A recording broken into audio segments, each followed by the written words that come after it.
भगवान ने गोपियों का चीर हरण किया। गोपियों ने कहा कन्हैया हमारा चीर वापस दे दो। गोपियों ने प्रार्थना की कि ना मानो तो मेरी मटकी रख लो, जैसे पानी भरूं बार बार, सवेरे दही लेके आऊंगी। कन्हैया हमारी चुंदी हमारा दुपट्टा वापस कर दीजिए। विनती करत काना अर्जी करते हो, मैं तो पैया पड़ूं बार बार, सवेरे दही लेके आऊंगी। मेरा छोड़ दो दुपट्टा नंदलाल, सवेरे दही लेके आऊंगी। मेरा दुपट्टा दे दो। भगवान ने कहा गोपियां वादा करो कि आज से यमुना में नग्न होकर स्नान नहीं करोगी। गोपियों ने वादा किया। देखिए गोपियां क्यों स्नान करती थी? गोपियां यमुना में स्नान इसलिए करती थी, नहाकर कात्यायनी की पूजा करती थी और कात्यायनी से प्रार्थना करती थी कि माँ हमारे लिए कन्हैया पति रूप में मिले।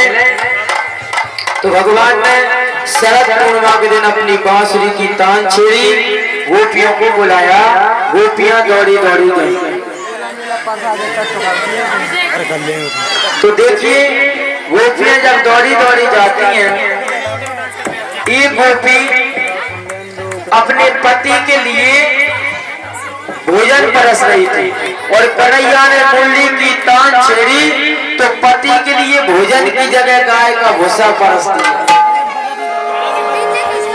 और एक गोपी चाय बना रही थी, चाय में शक्कर की जगह मिर्ची पटक दी।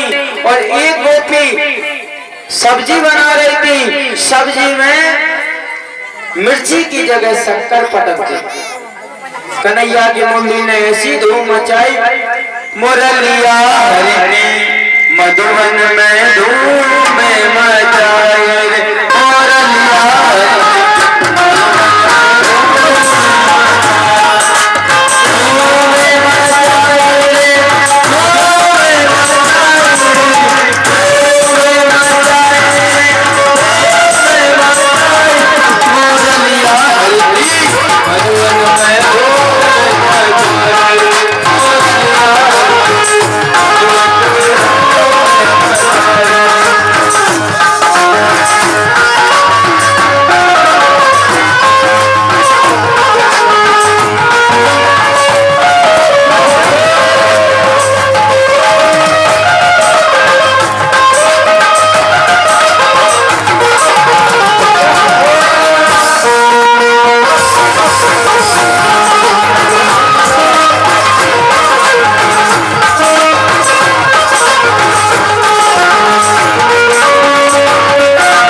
तो देखिए कान्हा ने बंसी बजाई और गोपियां दौड़ी दौड़ी जाती हैं और उल्टा काम कर रही हैं। पति के लिए भोजन परसती हैं तो क्या करती हैं? दाल में शक्कर, चाय में मिर्ची, पति को गाय को भूसा। दाल में शक्कर, चाय में मिर्ची और पति के लिए गाय का भूसा। और जब श्रृंगार करती हैं तो आंखों में लगाने वाली चीज होठों में लग रही है, उल्टा श्रृंगार। जो आंखों में लगाते हैं वो होठों से लग रहा है। कन्हैया के इतने दीवाने हो गए प्रेम में, पता ही नहीं चल रहा कि 16 श्रृंगार उल्टा सीधा हो रहा है। और गोपियां दौड़ी दौड़ी जाती हैं, भगवान के पास पहुंची। भगवान ने कहा, क्यों गोपियों, तुम अपने अपने पति, अपने अपने पिता को छोड़कर मेरे पास आ गई? क्यों आई हो? तो भगवान ने गोपियों के लिए पतिव्रता नारी का एक दृष्टांत दिया। गोपियों, तुम अपने अपने पति को छोड़कर मेरे पास आ गए, लेकिन ध्यान देना, एक पतिव्रता नारी थी। गोपियों से भगवान कह रहे हैं कि एक पतिव्रता नारी थी, वो पति की पूजा करती थी।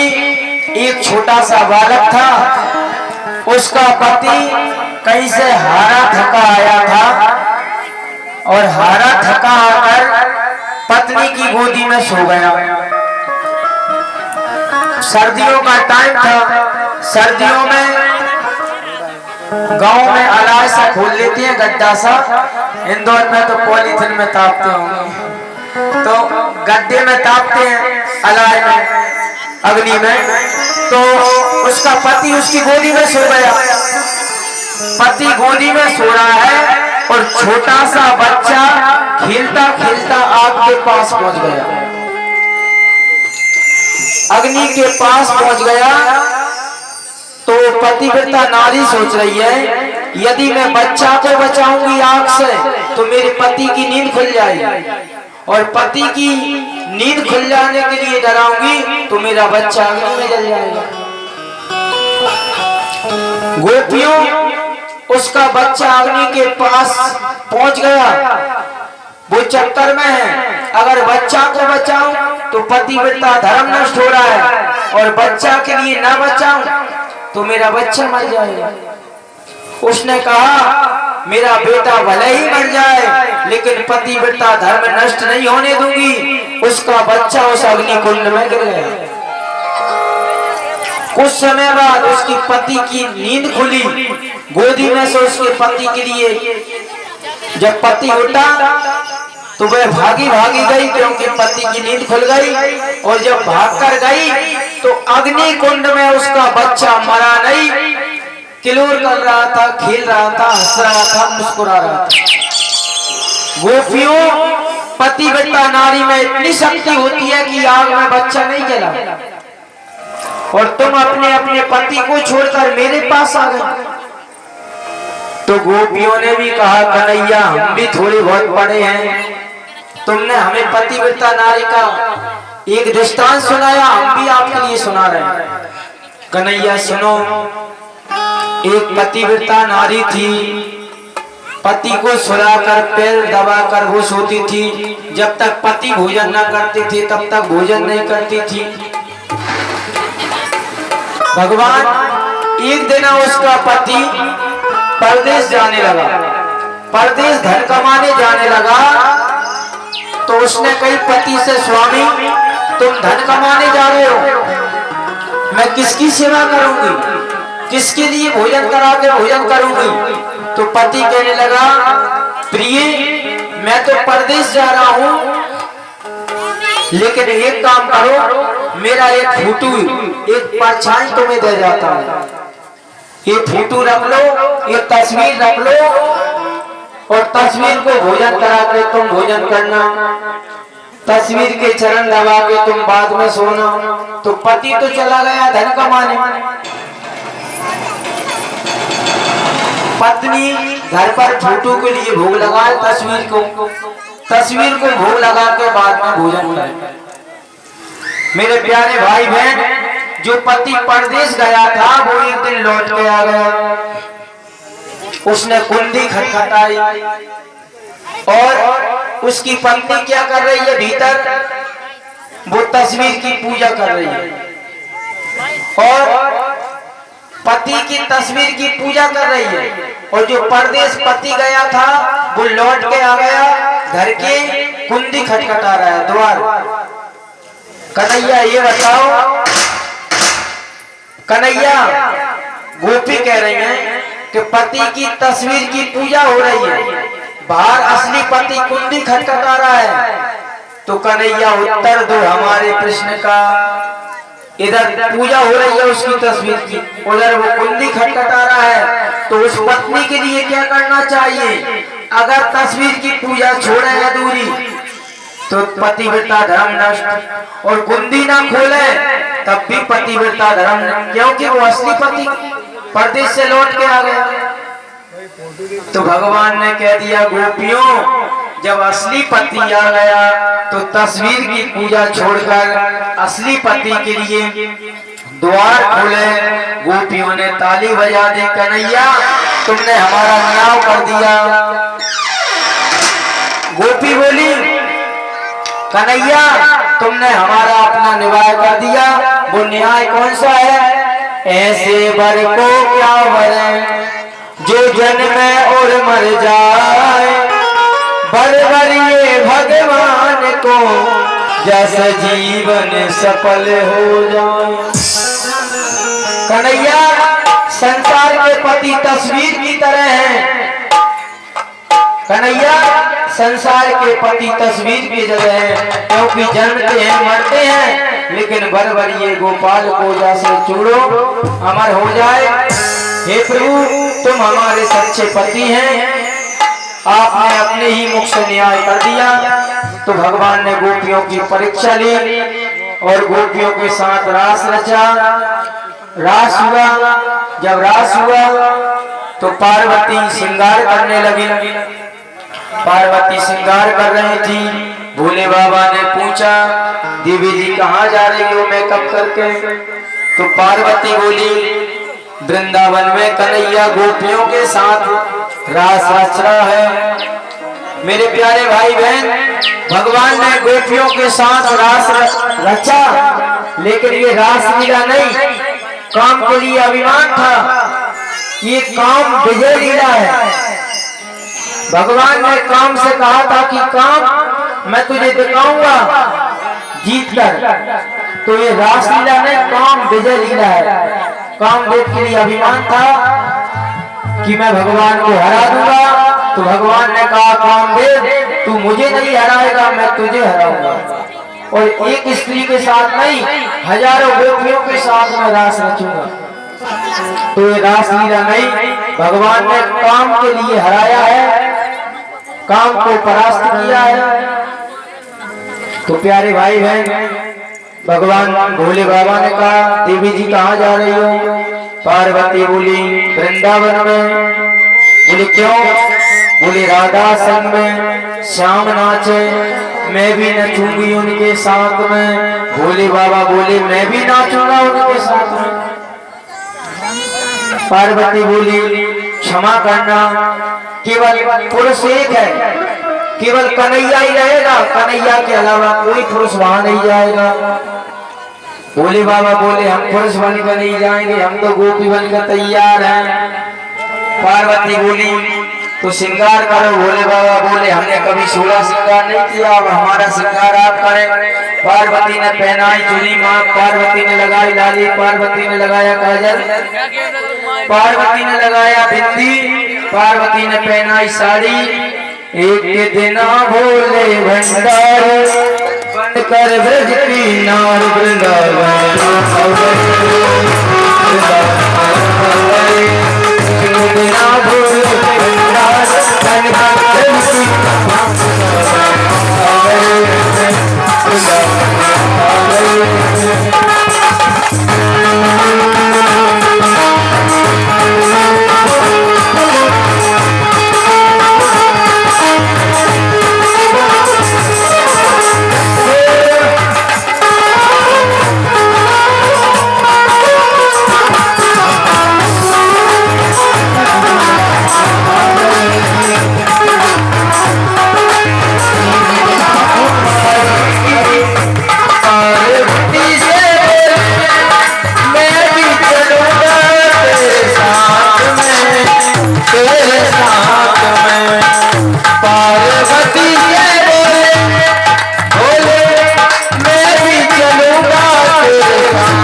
बिहारी की सपना में ग्वाल बांके बिहारी की देव सता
बांके बिहारी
मेरे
सुन रन